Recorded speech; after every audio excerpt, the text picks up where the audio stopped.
Yeah, I think every year he's a very good coach. Ever since I got here, he's one of my favorite coaches I've ever had. So he's one of the reasons I wanted to come back as well here last year. Just like his demeanor, how he coaches, he's very intelligent.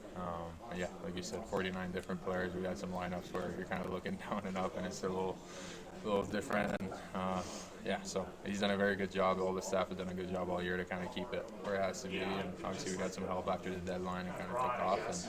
And yeah, but he did a good job with the staff to kind of keep the boat rolling a little bit. What makes him such a standout coach as opposed to other coaches that you've had in the Yeah, NHL? for me, it's just the calmness.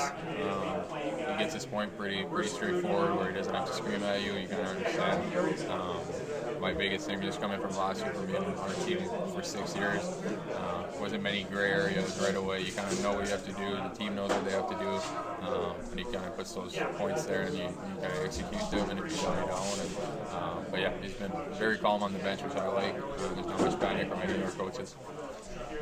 What is the just trying to figure out like the balance of the leadership in the room Yep. and his part as a coach, how that all kind of comes together? Yeah, yeah. I think there's two different things. There's leadership from the players and accountability on our own self. The coach can't be always coaching.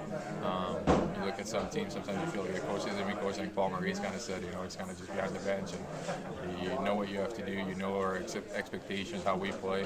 And sometimes you just got to push it as a coach, and sometimes he kind of lets it be. We know we're playing well.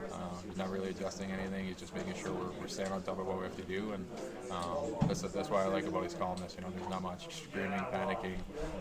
You don't feel like you're under the gun, even if it's not going well. He kind of lets it be.